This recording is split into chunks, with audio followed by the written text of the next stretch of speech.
Hello friends, मैं राधे स्वागत करता हूं आपके अपने YouTube channel new academy official में। उम्मीद करते हैं आप लोग अच्छे होंगे और अपनी तैयारी को बेहतर ढंग से कर रहे होंगे।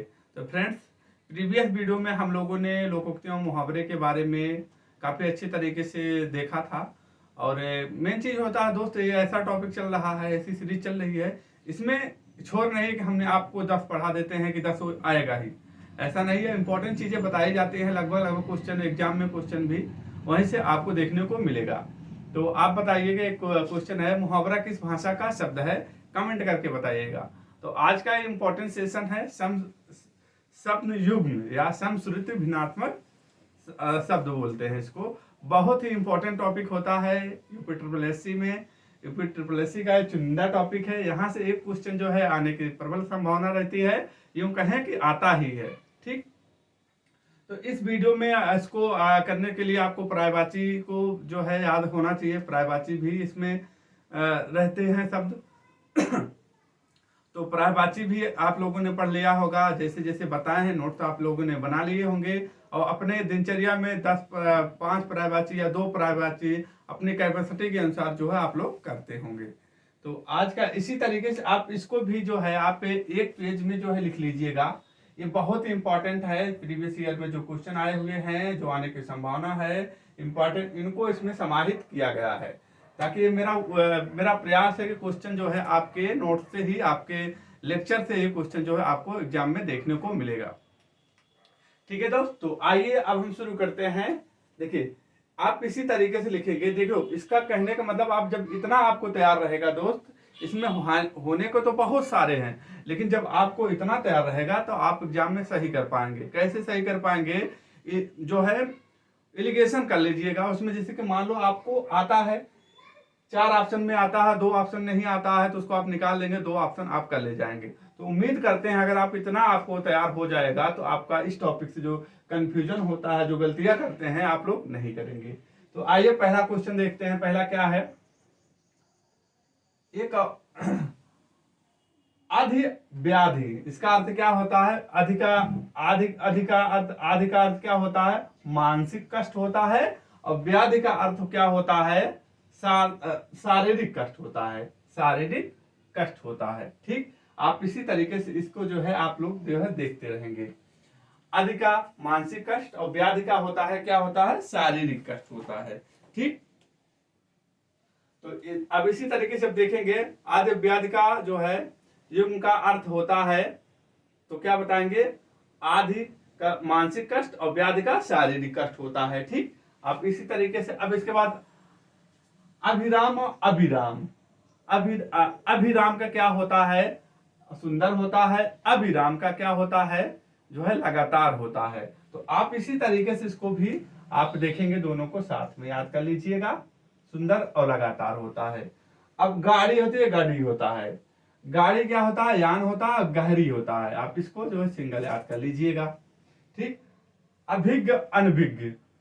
अभिज्ञ मतलब उसे कहा जाता है जो जानकार हो, अभिज्ञ कहा जाता है। और अनभिज्ञ उसे कहा जाता है जो ना समझ हो, जो ना जानकार हो। ठीक, तो जानकार और ना जानकार होता है। यदा कदा, यदा कदा का क्या अर्थ होता है? यदा कदा का जब तब, जब तब होता है। यदा कदा का अर्थ क्या होता है? जब तब होता है। देखिए दोस्त, ऐसे ऐसे आप लिख लेंगे तो आपको जरूर तैयार हो जाएगा। ठीक, नियत और नियत। नियत, नियत का अर्थ क्या होता है? नियत का अर्थ क्या होता है? निश्चित होता है। नियत का अर्थ क्या होता है? इरादा होता है। आपका कहते नहीं कि आपका क्या नियत है, आपका क्या इरादा है, इस तरीके। ये तो पूछो ना कितनी बार पूछे गए हैं। अली, अली, अली, अली का अर्थ क्या होता है? भौरा। अली का अर्थ क्या होता है? सखी होता है। अब इसको दोनों को साथ में याद रखेंगे। अली का सखी होता है और आली का क्या होता है? सहेली होता है। तो आप लोग क्या कहेंगे? अपनी जो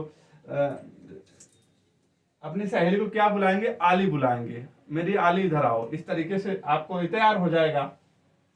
अंश, अंश और अंश, बड़ा सा है और छोटा सा। बड़ा सा का मतलब होता है हिस्सा होता है, और छोटा सा का मतलब क्या होता है? अपना कंधा होता है। अंश अंश हो गया, क्लियर हो गया। आइए, कुल और कुल। देखिए, कुल का एक होता है, देखिए इसमें कुल का सब होता है, वंश होता है। ये भी यूपी में आया हुआ है। और कुल का होता है वंश और किनारा होता है। आप इसको दोनों को आप इसी तरीके से लिख लीजिएगा इसको, ठीक। अब आते हैं अभय और उभय। अभय का अर्थ क्या होता है? निर्भय होता है। और उभय का अर्थ क्या होता है? दोनों तरफ होता है। अभय उभय हो गया, निर्भय और दोनों हो गया। अनिल और अनल। अनिल, अनिल मतलब हवा होता है, और अर्थ अनल का होता है क्या? अग्नि होता है। पर्यायवाची देखिए, अब पर्यायवाची को भी आपको तैयार करना होगा इसको क्वेश्चन को करने में। दमन, दमन दामन, दबाना आंचल होता है। दर्शन, दर्शन जो है मुहूर्त और विचार होता है। दर्शन का अर्थ क्या होता है? मुहूर्त, और दर्शन का अर्थ क्या होता है? विचार होता है, ठीक। ये हो गया। दिन और दीन। दिन का अर्थ क्या होता है? दिवस होता है। दीन का अर्थ होता है ना, दीन दुखीनु का गाना एक आता नहीं कि दीन दुखीने वाला, तो इस तरीके से आप इसको याद कर लीजिए। दीन मतलब क्या होता है? दीन का सब युग में क्या होता है? गरीब होता है। क्लियर हो गया? आगे बढ़ते हैं। आकर और आकार। आकर मतलब खान होता है। आकार मतलब क्या होता है? आपकी कहते हैं आपका आकार क्या है? आकार का अर्थ क्या होता है? आकृति, ठीक। आकृति, खान हो गया, आकार हो गया। निर्जर और निर्झर। निर्जर का अर्थ क्या होता है? निर्जर मतलब देवता, और निर्झर का अर्थ क्या होता है? निर्झर मतलब क्या होता है? झरना, ठीक। ये क्लियर हो गया। आते हैं अब नए क्वेश्चन के साथ आते हैं। सर और सर। देखिए, बड़ा सा छोटा सा। बड़ा सा का अर्थ क्या होता है? बाण होता है। छोटा सा का अर्थ क्या होता है? सर का तालाब होता है। हमने पर्यायवाची में बताया था, सर से जो सर से वो धीरे धीरे पागल हुआ रे मैं तो पद्मा पुष्पा तेरे लिए। तो किसकी पर्यायवाची थी? तालाब की पर्यायवाची थी, ठीक। इस तरीके से आप इसको याद कर लिए होंगे। चिर और चीर। चिर का अर्थ क्या होता है? पुराना, और चीर का अर्थ क्या होता है? कपड़ा बोले या वस्त्र बोले, ठीक। नया पुराना, नवीन प्राचीन होता है। किला, काश। किला मतलब गढ़ होता है, गढ़। गढ़ और काश मतलब होता है खांसी होता है, ठीक। अंबुज और अम्बुद। अंबुज और अम्बुज, देखो जा लग गया कमल का हो जाता है, और दा लग गया जिसमें बादल का होता है। जो जल के पर्यायवाची हुए जैसे कुवारी, तो जल के पर्यायवाची में अगर जा लगा देते हैं तो कमल का हो जाएगा, दा लगा देंगे बादल का हो जाएगा, धी लगा देंगे किसका हो जाएगा? समुद्र का हो जाएगा। पर्यायवाची आप लोग इस तरीके से देख लिए होंगे। मंदिर और मंदिरा। मंदिर, मदिरा, ठीक है। मंदिर, मदिरा किसका पर्यायवाची है? मंदिर किसका पर्यायवाची है? अरे सॉरी, मंदिर का क्या होता है? देवालय। मदिरा का अर्थ होता है अश्वशाला। क्लियर हो गया? सकल और सकल, छोटा सा बड़ा सा। सकल का अर्थ क्या होता है? संपूर्ण, और सकल का जो होता है शब्द युग में क्या होता है? अंश होता है, ठीक। आप इसको इसी तरीके से लिखेंगे। प्राकार होता, प्राकार और प्रकार। प्राकार और प्रकार का अर्थ क्या होता है? प्राकार का अर्थ खाई होता है, शब्द युग में होता है, और प्राकार तरफ होता है। पहाड़ी, पहाड़ और पानी। पहाड़ी का क्या होता है? शब्द युग अर्थ होता है। पानी का क्या होता है? जल होता है, ठीक। प्रासाद, प्रासाद और प्रसाद। प्रासाद, प्रासाद का अर्थ मतलब शब्द युग में क्या होता है? महल होता है। प्रासाद का अर्थ क्या होता है? पूजा में चढ़ाई जाने वाली खाद्य सामग्री को क्या क्या होता है? प्रसाद। जो पूजा में हवन वन में चढ़ाई जाती है खाद्य सामग्री, उसको क्या कहा जाता है? प्रसाद, प्रसाद कहा जाता है। बदन, वदन। देखिए यहाँ क्या है? तत्सम है बदन, वदन। बदन का क्या होता है? शरीर होता है। वदन का क्या होता है? अपना मुख होता है, वदन मुख होता है, ठीक। सब क्लियर हो गया? बात और वात, देखो ये भी है।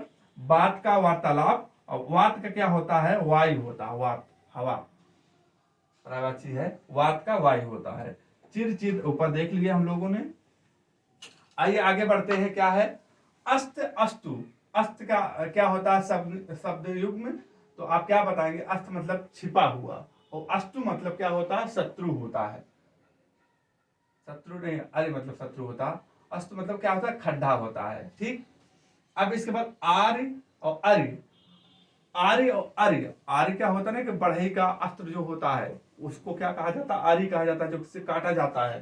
तो बढ़ई का उपकरण, और अर्य मतलब क्या होता है, शब्द में क्या होता है, शत्रु बताएंगे। आदि और अधि, आदि और आदि, आदि का होता है आरंभ, शुरुआत जिसको बोला जाता है, और आदि का क्या होता है, पीड़ा होता है। इत मतलब क्या होता है, समाप्त होता है। ये विलोम में भी बहुत बार पूछा है। आदि, आदि का विलोम क्या होता है, इति होता है। इति का विलोम क्या होता है, आदि होता है। ठीक, उसको आप लोग देख लिए होंगे। अब आहूत, यज्ञ, आहूत और आहूत, यज्ञ और आमंत्रित। आहूत का क्या अर्थ होता है, यज्ञ होता है। आहूत का क्या होता है, आमंत्रित होता है। उदर, उदर और उधर, क्या उदर का मतलब क्या होता है, पेट होता है, अर्थ सबयुग्म होता है। उधर का क्या होता है, तरफ होता है। ठीक, और और क्या होता है, और का क्या होता है, तरफ, और का क्या होता है, तथा होता है। ठीक, क्लियर हो गया। आगे बढ़ते हैं। उर और उरु, उरु का अर्थ क्या होता है, हृदय, और उरु का क्या होता है, आप क्या बताएंगे, घुटना बताएंगे। क्लियर हो गया। उद्दांत, उद्धत क्या होता है, श्रेष्ठ होता है और तैयार होता है उद्धत का। करि, कर, करि और कर के क्या होता है, करि का क्या होता है, हाथी होता है, और कर का क्या होता है, हाथ होता है। हमने पर्यायवाची के जो पहले पेज में बताया है उसको अगर आप उस चीज को अगर लिखे होंगे, नोट डाउन किए होंगे और रिवीजन किए होंगे तो आपका जो है यहां से गलत नहीं होगा। ठीक, आगे बढ़ते हैं। कृपण और कृपाण होता है। कृपण मतलब कंजूस होता है, कृपाण मतलब क्या होता है, सबयुग में क्या होता है, तलवार होता है।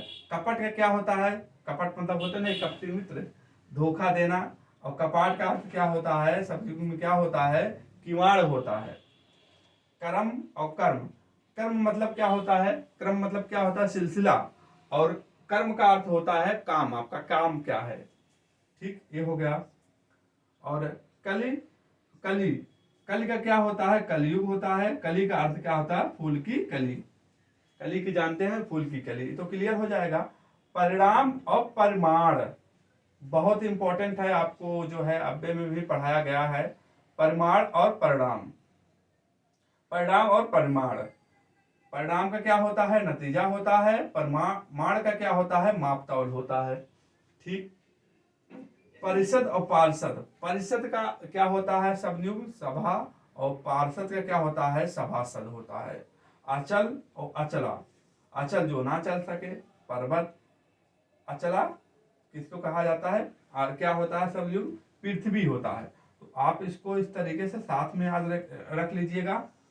बस आप इतना ही याद कर लीजिएगा, और मेरा विश्वास है कि आपका जो है कंफ्यूजन जो होता है आपका गलती नहीं होगा, और जो इंपॉर्टेंट क्वेश्चन आएंगे हो सकता है कि आपको यहीं से क्वेश्चन देखने को मिलेंगे। क्यों, क्योंकि बहुत ही इंपॉर्टेंट और जो प्रीवियस ईयर में आए हुए हैं उनको इसमें समाहित किया गया है। आप इसी तरीके से इसको नोट डाउन करिएगा और जो है याद कर लीजिएगा। 2 से 4 बार ऐसे देखते रहेंगे, लिख लिख करके देखते रहेंगे तो आपको तैयार हो जाएगा। ठीक है, तो आज की क्लास यहीं रखते हैं, मिलते हैं कल एक और बेहतर क्लास में। तब तक के लिए अपना ख्याल रखना, अपने माता पिता का ख्याल रखना। जय हिंद, जय भारत, वंदे मातरम।